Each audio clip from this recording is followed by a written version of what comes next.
Hello hi నమస్తే అండి. Welcome back to నేను మీ నాని.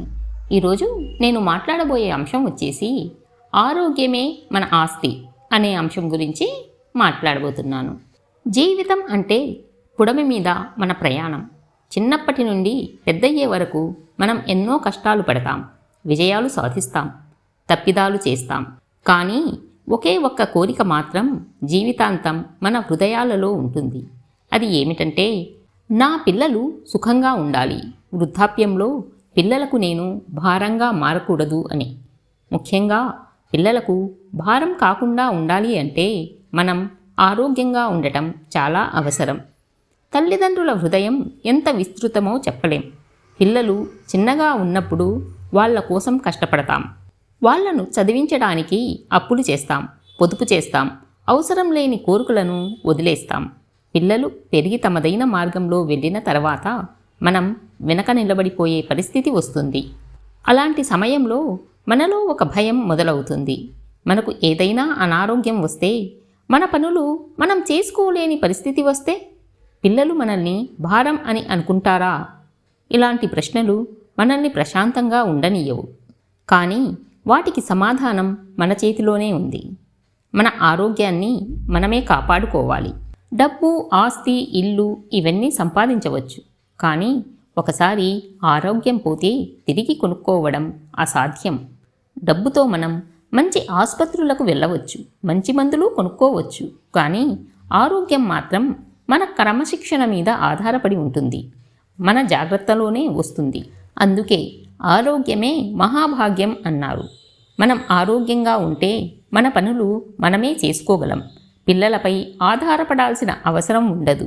వాళ్లకు ఆర్థిక భారం, మానసిక భారం ఉండదు. ఇది మనం మన పిల్లలకు ఇచ్చే నిజమైన బహుమతి. మన రోజువారీ అలవాట్లే మనకు రక్షణగా ఉంటాయి. అందులో ఎప్పుడూ మొదటి స్థానంలో ఉండేది నడక. రోజూ కనీసం 30 నిమిషాలైనా నడకను అలవాటు చేసుకుంటే శక్తిని, ఉల్లాసాన్ని ఇస్తుంది. అలాగే జంక్ ఫుడ్ తగ్గించడం, పండ్లు, కూరగాయలు ఎక్కువగా తినడం, నీరు ఎక్కువగా త్రాగడం, ధ్యానం, యోగా చేస్తూ మంచి పుస్తకాలు చదవడం అలవాటు చేసుకోవాలి. వీటితో పాటు మంచి నిద్ర కూడా ఎంతో అవసరం.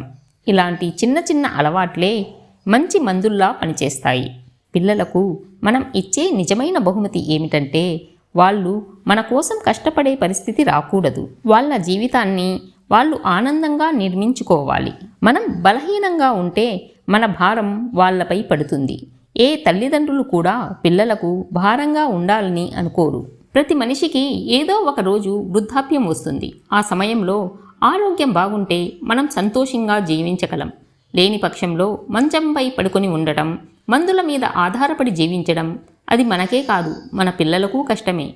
వయస్సు పైపడే కొద్దీ శారీరకంగా ఆరోగ్యంగా ఉండటమే కాకుండా మానసిక ఆరోగ్యంపై కూడా శ్రద్ధ వహించాలి. చిన్న చిన్న విషయాలకే కోపం తెచ్చుకోకుండా ఉండాలి. గతాన్ని గుర్తు చేసుకొని బాధపడకూడదు.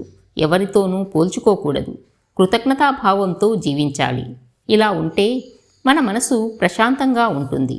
మన పిల్లలతో కూడా బంధం బలంగా ఉంటుంది. చివరిగా ఒక మాట, ఆరోగ్యం కాపాడుకోవడం కష్టం కాదు, కానీ నిర్లక్ష్యం చేస్తే జీవితాంతం బాధ తప్పదు. మనం ఆరోగ్యంగా ఉంటే మన పిల్లలకు మనం భారం కాకుండా ఒక వరం అవుతాం. ఈ వీడియో మీకు నచ్చిందనే అనుకుంటున్నాను. ఈ వీడియో మీకు నచ్చినట్లయితే లైక్ చేయండి, షేర్ చేయండి అండ్ సబ్స్క్రైబ్ చేయడం మర్చిపోవద్దు. మరొక మంచి వీడియోతో మళ్ళీ కలుద్దాం.